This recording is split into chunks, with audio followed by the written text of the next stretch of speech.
Hello दोस्तों, आपका अपना यूट्यूब चैनल पूजन मैथ्स में आप सभी का स्वागत है। मैं हूं यादव सर और आपके लिए लेकर आए हैं इनवर्स ट्रिग्नोमेट्री के कुछ और सवाल और बिल्कुल नए अंदाज में लेके आए हैं। और आप भी देखेंगे कि नए अंदाज में नए दौर में नए सवाल किस तरह के होते हैं। चलिए देखते हैं आज कुछ सवाल बनाने के तरीके क्या हैं। बिल्कुल विभिन्न तरीके और अलग अलग अंदाज में हम आज क्वेश्चन करके दिखाएंगे। चलिए हम कहते हैं कि यदि बाबा के पावर n हो, बाबा के पावर यदि -n हो, बाबा के पावर -n हो तो ये चेंज हो जाएंगे 1 में बाबा के पावर n हो। देखिएगा हम कहे कि यदि बाबा के पावर क्या होंगे -n, इसको चेंज करेंगे 1 बाबा के पावर क्या हो जाएंगे n। अगर हम आपसे कहें कि 2 के पावर -2 है तो आप इसको चेंज करके लिखेंगे 2 के पावर 1/2 के पावर 2। लिख सकते हैं कि नहीं। अगर हम आपसे कहें कि बाबू बताइए 3 के पावर -2 है, इसको चेंज करके लिख सकते हैं 3 के पावर 2। लिख सकते हैं कि नहीं। लिख सकते हैं, बिल्कुल लिख सकते हैं। वैसा ही एक बात बताइए, अगर हम आपसे कहें कि ये 2 के पावर -2 है और इंटू में 4 है, इसको हम चाहे तो इसको लिख सकते हैं 1/2 के पावर 2 इंटू 4।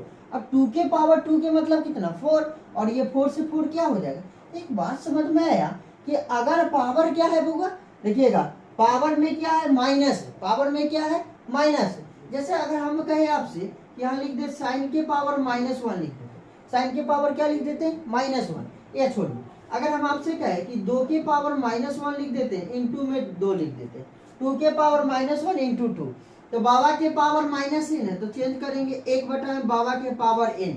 एक लिखने से कोई फायदा है नहीं, इंटू में 2, इसे ही खत्म हो जाए कि नहीं हो जाए, हो जाएगा खत्म। तो बताइए अगर पावर में क्या है माइनस है, पावर में क्या है बउआ माइनस है और -1 है, पावर में क्या है बेस सेम होना चाहिए, बेस क्या होना चाहिए सेम होना चाहिए, यानी बाबा सेम होना चाहिए और पावर में क्या होना चाहिए -1 होना चाहिए। उसका वैल्यू हमेशा क्या आएगा 1 आएगा, उसका वैल्यू हमेशा क्या आएगा 1 आएगा। कोई दिक्कत है, कोई दिक्कत नहीं। या हम ये भी बोल सकते हैं कि बेस सेम होना चाहिए, बेस क्या होना चाहिए सेम होना चाहिए और पावर यदि -1 होगा तो बेस से बेस क्या हो जाएगा समाप्त हो जाएगा। देखिएगा अगर बेस सेम होना चाहिए, बेस क्या होना चाहिए सेम होना चाहिए और पावर में यदि -1 होगा तो बेस से बेस क्या हो जाएगा कैंसिल हो जाएगा, बेस से बेस क्या होगा कैंसिल हो जाएगा। ठीक है, देखिएगा देखिए हम देखते हैं, हम कहें कि अगर 3 के पावर -1 दे दे इंटू में 3 दे दे, बेस सेम है पावर क्या है -1, तो इससे ये क्या हो जाएगा कैंसिल हो। कोई डाउट है नहीं ना। तो बताइए अगर कैंसिल कैसे होगा, किसी आदमी को जानना है कि सर कैंसिल कैसे होगा, आप पूछ सकते हैं। तो बताइएगा बाबा के पावर क्या है -1, इसको लिख सकते हैं 1 बाबा के पावर 1। अब बताइएगा इससे ही कैंसिल हो जाएगा कि पावर 1 रहने से कोई फर्क थोड़े, लेकिन -1 हो तो फर्क है कि नहीं। चलिए अब तो कोई डाउट नहीं है नहीं, तो इसको याद रख लेना, इसको रट के रखना है कि बाबा के पावर यदि -n है तो चेंज कर लेना है 1 बाबा के पावर 8। वैसा ही अगर हम आपसे कहें कि ये साइन इनवर्स लिखा हुआ है, क्या लिखा हुआ है साइन इनवर्स, और यहाँ हम लिख दे साइन इनवर्स 1/2 लिख देते हैं। ठीक है, साइन इनवर्स 1/2। हम आपसे पूछेंगे बताइए बाबू साइन कितने डिग्री का मान होता है 1/2। आप कहेंगे सर ये तो जानते हैं, बिल्कुल जानते हैं। आप जानेंगे ना कैसे, साइन 60 डिग्री का मान, साइन 30 डिग्री का मान होता है 1/2, तो 30 डिग्री को पाई क्या लिख सकते हैं 6 लिख सकते हैं, इससे ये कैंसिल हो जाएगा π/6 आंसर हो जाएगा। कोई दिक्कत है नहीं, कोई डाउट हो ही नहीं सकता। अगर हम आपसे पूछे कि साइन इनवर्स बताइए √3/2 कितने का मान होता है, हमको देखना है कि बेस क्या है सेम होना चाहिए, बेस क्या होना चाहिए सेम होना चाहिए और 1 का पावर -1 होना चाहिए, एक बेस का पावर क्या होना चाहिए -1 होना चाहिए, तो कैंसिल हो जाएगा।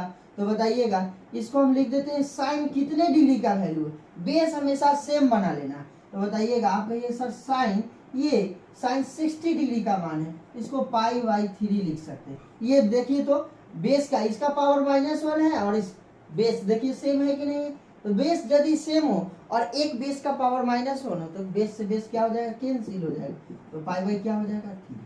कोई डाउट है, कोई डाउट हो ही नहीं सकता है। और बहुत सारे सवाल है जिसको आप बना करके देखेंगे और ठीक है कमेंट बॉक्स में मुझे उत्तर इसका बताएंगे कि क्या होगा। जैसे हम लिख दें आपसे tan इनवर्स 1 का मान बताइए, हम लिख दें tan इनवर्स √3 का मान बताइए, हम बोल दें कि cos इनवर्स √3/2 का मान बताइए और cos इनवर्स 1/2 का मान बताइए। ठीक है 1/√2 कर लीजिए इसको, इसका मान निकाल के बताइए। चलिए कमेंट बॉक्स में आप कमेंट करके बताएंगे कि ये सभी सवाल का उत्तर क्या हो। चलिए मिलते हैं नेक्स्ट वीडियो।